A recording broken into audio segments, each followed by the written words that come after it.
झुंझुनू से इस वक्त की बड़ी खबर। झुंझुनू पहुंचे सचिन पायलट का प्रदेश सरकार पर बड़ा हमला। बोले नीट पेपर लीक मामले में बड़े मगरमच्छ बचा रही सरकार।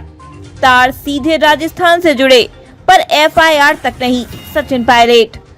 केंद्रीय शिक्षा मंत्री धर्मेंद्र प्रधान का नैतिकता के आधार पर मांगा इस्तीफा। पायलट ने बड़ी कोचिंगों और सरकार की सांठगांठ का भी जताया शक। सांसद ब्रजेंद्र ओला, कांग्रेस के कार्यकारी जिला अध्यक्ष खलील बुड़ाना थे मौजूद।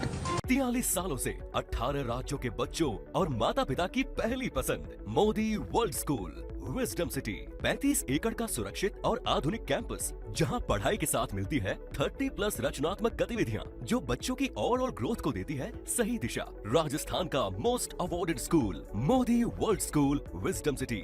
नीट पेपर लीक मामले और नीट के विद्यार्थी प्रदीप माहिज आत्महत्या प्रकरण को लेकर कांग्रेस के वरिष्ठ नेता सचिन पायलट ने रविवार को झुंझुनू जिले की गुड़ा बावनी पंचायत स्थित कनिका की दाड़ी पहुंचकर परिजनों से मुलाकात की।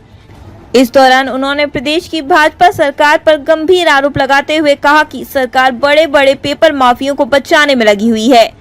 प्रदीप माहिज के परिजनों से मुलाकात के बाद पत्रकारों से बातचीत में सचिन पायलट ने कहा कि प्रदेश सरकार पिछले 2.5 साल से पेपर लीक मामले में बड़े बड़े मगरमच्छ पकड़ने और बड़ी बड़ी मछलियां पकड़ने की बात कर रही है, लेकिन अब जवाब देना चाहिए कि नीट पेपर लीक मामले में आखिर कितने मगरमच्छ पकड़े गए और कितनी मछलियां सामने आईं। उन्होंने आरोप लगाया कि नीट पेपर लीक के तार सीधे राजस्थान से जुड़े हैं। इसके बावजूद सरकार दबाव में काम कर रही है और बड़े सरगनाओं के नाम सामने लाने से बच रही है। यहां तक कि एफआईआर तक दर्ज नहीं की जा रही। पायलट ने कहा कि कांग्रेस 22 लाख विद्यार्थियों के भविष्य की लड़ाई लड़ रही है और केंद्र सरकार से जवाब मांगेगी। उन्होंने केंद्रीय शिक्षा मंत्री धर्मेंद्र प्रधान से नैतिकता के आधार पर इस्तीफे की मांग की। उन्होंने कहा कि इस मामले में सरकार की कोई बहादुरी नहीं है, बल्कि बच्चों ने पूरे मामले को एक्सपोज किया, जिसके बाद मजबूरी में नीट परीक्षा रद्द करनी पड़ी। सचिन पायलट ने आरोप लगाया कि राजस्थान सरकार ने इस मामले में एफआईआर तक दर्ज नहीं की और यह आशंका भी जताई कि बड़ी कोचिंग संस्थाओं के साथ सांठगांठ कर पूरे मामले को दबाने की कोशिश की जा रही है। उन्होंने कहा कि प्रदेश सरकार की भूमिका पूरी तरह संदेह के घेरे में है। इस दौरान झुंझुनू सांसद ब्रजेंद्र ओला, मीन समाज के प्रदेश अध्यक्ष सुरेश मीणा तथा कांग्रेस के कार्यकारी जिला अध्यक्ष खलील बुड़ाना समेत कई नेता मौजूद रहे। परिजनों ने पायलट को यह भी बताया कि धरने के दौरान प्रशासनिक और पुलिस अधिकारियों ने उनके साथ दुर्व्यवहार किया था। इस पर पायलट ने संबंधित अधिकारियों के खिलाफ कार्रवाई की मांग की। बच्चों ने जाके कहीं से पेपर खरीदा, ऐसा नहीं है। ये करोड़ों का खेल है। बड़े बड़े माफिया इसमें इन्वॉल्व हैं, बड़े बड़े सरगना इसमें पकड़े हुए हैं। और मुझे आश्चर्य इस बात का है कि प्रदेश की सरकार जब पहली बार इसके बारे में पता पड़ा तो एफआईआर रजिस्टर क्यों नहीं करी। और पेपर लीक का जो प्रकरण प्रकाश में आया, इसमें कोई सरकार की कोई बहुत बड़ी बहादुरी नहीं है या कोई एजेंसी पुलिस ने पकड़ा। ये तो बच्चों ने जाके कंप्लेन किया है कि गैस पेपर और एक्चुअल पेपर एक ही है। तब मजबूरन एक्सपोज जब हो गए, तब जाके सरकार को पेपर कैंसिल करना पड़ा। आप कल्पना कीजिए ऐसे कितने प्रकरण होंगे जहां पर पेपर लीक होता होगा, पता नहीं पड़ता होगा, मीडिया में नहीं आता होगा और पेपर कैंसिल नहीं होता होगा। उसमें कितनी धांधली होती होगी। और ये बच्चों को प्रलोभन देने का, जो बड़े बड़े संस्था चलाते हैं, यही वो लोग हैं जो करोड़ों रुपए खर्च कर पेपर खरीद सकते हैं। वो खरीदने के बाद उन चंद बच्चों को देते हैं, पेपर फैल जाता है। लेकिन इस पूरी व्यवस्था के खिलाफ आज पूरे देश में जो आक्रोश है, उसके खिलाफ हम सबको साथ इकट्ठा होना पड़ेगा। और मुझे लगता है कि सरकार को जिम्मेदारी तय करनी पड़ेगी। हर साल पेपर लीक हो रहा है, सीबीआई की जांच हो रही है। जो पिछले पेपर लीक हुआ था, उस सीबीआई की जांच की रिपोर्ट क्या है, किसको दोषी ठहराया गया, किसकी जवाबदारी तय की गई, कुछ नहीं हुआ। आज भी मैं पेपर लीक को एक ऐसा जुल्म मानता हूँ, ऐसा एक क्राइम है जिसकी जितनी सजा दी जाए वो नाकाफी है। और भविष्य में बच्चों के फ्यूचर के साथ खिलवाड़ करने का अधिकार किसी को नहीं है। किसी नेता को, अधिकारी को, कर्मचारी को, व्यवसायी को, संगठन, किसी को नहीं है। हमारे देश के नौजवानों के भविष्य को अंधकार में डालने का किसने अधिकार दिया है? वो लोग जो इसमें इन्वॉल्व हैं, सुन लीजिए, जो लोग इसमें इन्वॉल्व हैं उस पर कार्रवाई करने के लिए आपने सीबीआई को जांच दे दी। लेकिन जो 3 साल से लगातार लीक हुआ है, अब तक किसको दंडित किया गया है? और जिस विभाग में हो रहा है, उस विभाग के शिक्षा मंत्री को नैतिक जिम्मेदारी लेते हुए इस्तीफा देना चाहिए। कितने और पेपर लीक करवाएंगे, कितने और नौजवान की जान जाएगी, तब तब जाके ये अपने आप को अकाउंटेबल कहलवाएंगे। तो सरकार ने अभी तक कोई इसमें स्टेटमेंट नहीं दिया है।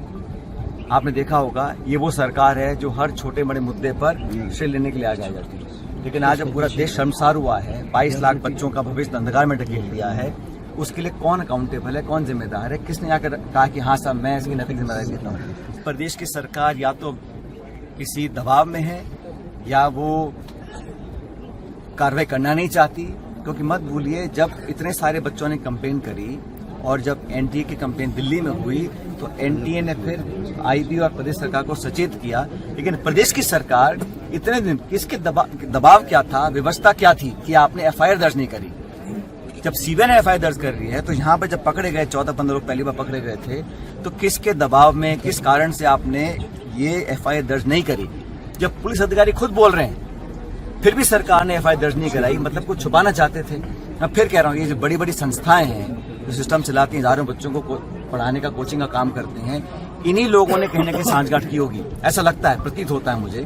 क्योंकि कोई बच्चा जो गांव में पढ़ रहा है वो कहां से लेके आएगा 10-50 करोड़ रुपए? तो कोई ना कोई बड़ा इसमें सरगना है, बड़ा माफिया इन्वॉल्व है, और उसका नाम उजागर करने में सरकार संकोच कर रही है, प्रदेश सरकार भी कर रही है, केंद्र सरकार भी कर रही है।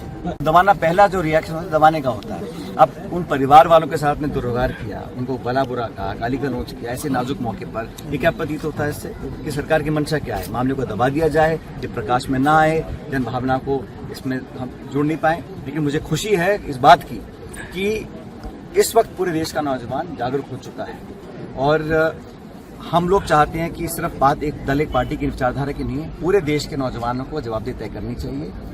शिक्षा मंत्री का इस्तीफा लेना होगा, और हम लोग जितनी मदद हो सकती है, अभी हमारे एनएसयूआई के जो राष्ट्रीय अध्यक्ष हैं वो भी 2 दिन पहले यहाँ पर आए थे, परिजनों से मिले हैं, और उन्होंने भी आर्थिक मदद देने का उनको वादा किया है। और मैं एक अच्छा कदम मानता हूँ कि पूरे संगठन ने मिलकर उनको 11 लाख रुपए की नकद मदद देने का उन्होंने आश्वासन दिया, जो कल परसों आके दे देंगे।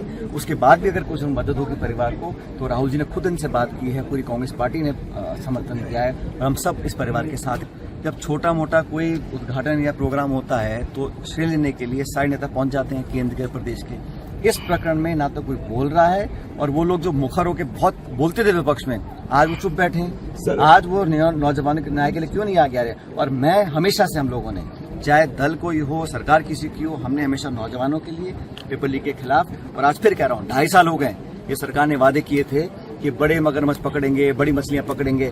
अब जब इतनी बार पेपर लीक हो गया और नाम राजस्थान से जुड़ रहे हैं, तो किसको आपने पकड़ा, किसको अंदर किया, किस पे केस किया, बताया सरकार? सर, जब पूरा घटनाक्रम हुआ तो प्रशासन ने, पुलिस ने बहुत दुर्व्यवहार उनके साथ किया, और ऐसे नाजुक मौके पर अगर पुलिस और प्रशासन इस प्रकार का व्यवहार करते हैं तो उन पर कार्रवाई होनी चाहिए। उन्हें लिखित में उन्होंने मुझे पूरी जो घटनाक्रम का विवरण दिया है, और मैं चाहूँगा सरकार इस पर कुछ कार्रवाई करे।